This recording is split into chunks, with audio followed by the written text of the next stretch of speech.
Morning. আমার আরও একটি নতুন ব্লগে তোমাদের সবাইকে স্বাগত জানাই। আশা করি তোমরা সবাই খুব ভালো আছো এবং সুস্থ আছো। আমরাও বেশ ভালো আছি। আজকে তো রবিবার, ছুটির দিন। আর ছুটির দিন বললে ভুল হবে, আজ থেকেই কিন্তু আমার ছুটি পড়ে গেল। শনিবার তো স্কুল হলোই, দেখতে পেলে তোমরা, জানালাম তোমাদের।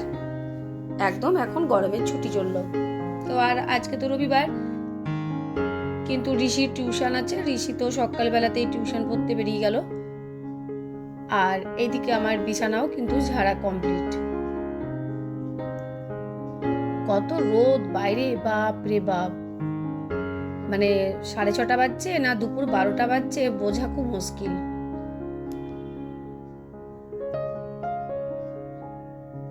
এখন বাজছে কিন্তু মোটামুটি 7:40।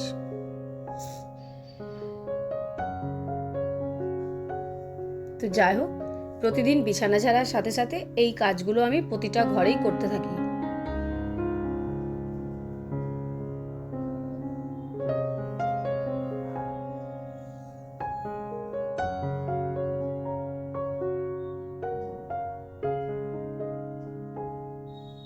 দেখো, আমার ড্রেসিং টেবিলটাও সাজানো গুছানো কমপ্লিট হয়ে গেল।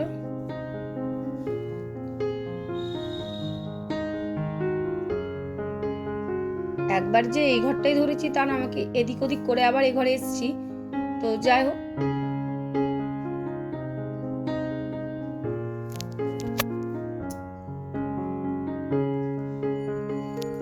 আর ধুলো তো খুবই পড়ে আমার। প্রত্যেকটা টেবিল বলো আর ড্রেসিং টেবিলই বলো,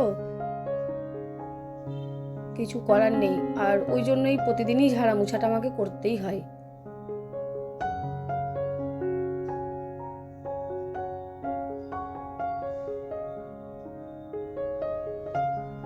ঋষি তো পড়তে গেছে, আর ওর বাবাও এবার বাজারে চলে গেছে। বাজারে বলতে বিশেষ কিছু আনার নেই, আগের দিনই সবজি এনে রেখেছিল। আজকে তো করব প্লেন মাংসর ঝোল, ভাত আর পোলাও করে দেবো ঋষির জন্য। আর আমাদের একটু করলা আলু ভাতে। দেখতে পাচ্ছ কিছু বাসন ওখানে ধুয়ে রেখেছি, আর কিছু বেসিনে চায়ের কাপ টাপগুলো পড়েই আছে।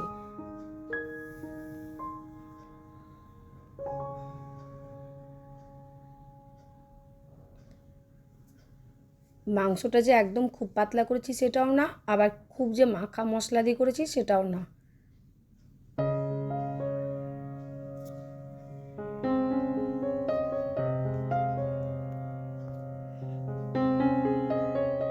আজকে কিন্তু ওই দিদি আসবে।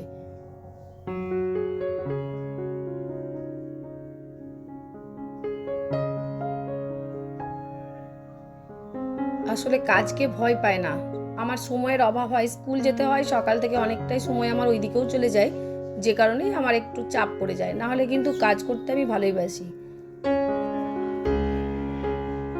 আমরা বোনেরা কাজটাকে মানে ছোট্ট থেকেই খুব ভালোবেসে করতাম। মা যেমন দেখতাম রান্না বান্না করতো, আর আমি আর বোন বিশেষ করে খেয়াল করতাম মা কিভাবে রান্না করছে, কোন মশলাটা দিচ্ছে। এই একটা না রান্নার প্রতিও ন্যাক ছিল। তারপরে মা কাজ করতো, আর আমরা তো বোনেরা কি করতাম, একটু ঘর দোরগুলো ঝাড়া মোছা করতাম, একটু সাজাতাম গুছাতাম। সব থেকে বেশি এই কাজগুলো করতো বোন।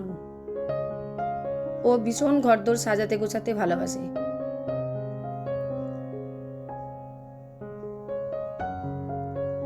পোলাওটা করেছিলাম কুকারে, তারপরে ওই কুকারটাতেই কিন্তু করলা আলু ভাতেটা দিয়ে দেবো।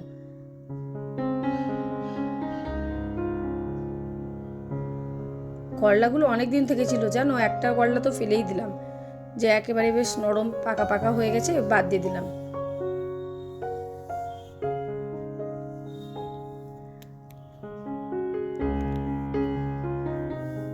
আর এখন তো গরমের দিন, দুপুরের পাতে তো দই থাকবেই।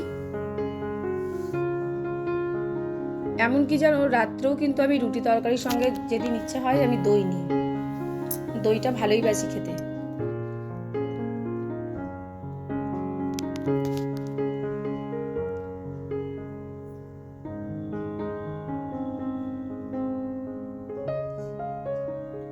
আর এইদিকে দেখতে পাচ্ছ ডেকচি বাটিতে কি করছি কাজ। দুটো কলা ছিল একটু নরম হয়ে গেছিল, তো সেইটাতে না একটু এই আটা, চালগুড়ি, সুজি, কিশমিশ দিয়ে কলার বড়া বানিয়ে ফেললাম। অসময়ে খেতে মন হয় বিকেলবেলায়, সন্ধ্যাবেলায়, তখন একটা দুটো খাওয়া যাবে। খুব নরম হয়েছে কলার বড়াগুলো। ওতে আবার একটু আমুল পাউডারও দিয়েছি বেশ ভাবে, তারপরে দুধ দিয়ে মাখিয়ে নিয়েছিলাম।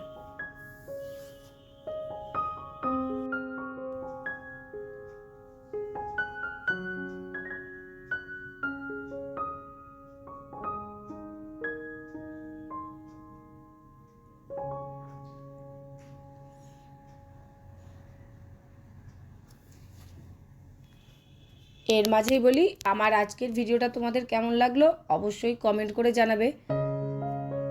আর নতুন বন্ধু যদি আমার ভিডিও দেখে থাকো, ভালো লাগলে আমার চ্যানেলটাকে সাবস্ক্রাইব করে আমার পাশে থেকো। আর যে বন্ধুরা আমার পাশেই আছো তাদেরকে অনেক অনেক ভালোবাসা। তোমরা প্রত্যেকদিন এত সুন্দর মিষ্টি মিষ্টি কমেন্ট করো, বেশ ভালো লাগে আমার। কমেন্ট করেছো সোমা গাঙ্গুলি, তিথি মুখার্জি, স্বর্ণা সিম্পল লাইফস্টাইল, তোমাদেরকে জানাই অনেক অনেক ভালোবাসা।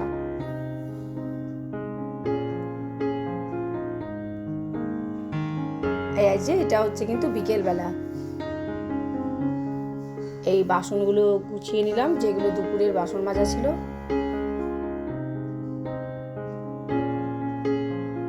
তারপর বোতলের জলগুলোকে ভরে রাখলাম।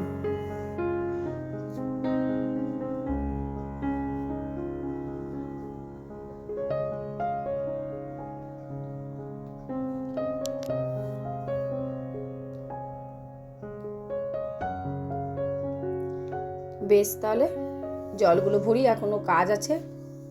আজকের মতন এখানেই ভিডিওটা শেষ করলাম। তোমাদের সাথে আবারও দেখা হবে। তোমরা খুব ভালো থেকো। টাটা।